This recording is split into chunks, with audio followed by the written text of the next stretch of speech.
வணக்கம். இன்றைய கவிதை. கஷ்டங்கள் வரும்போது தான் உறவுகள் யார் என்று நமக்கு தெரியும்.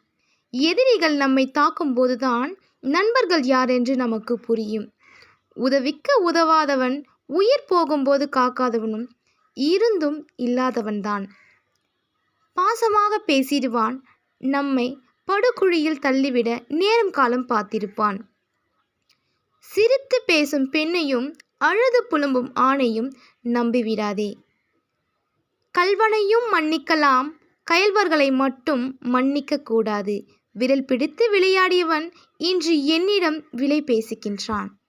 தன் தோளில் சுமந்து வளர்ந்தவன் நீ யார் என்று என்னை கேட்கின்றான். கேள்விக்கு பதில் தெரியாமல் நான் தரையில் துடிக்கும் மீனை போல் தவிக்கின்றேன். நன்றி, வணக்கம். கவிஞன் இ. ரா. சிவா. என் தந்தை எழுதிய அழகான கவிதை.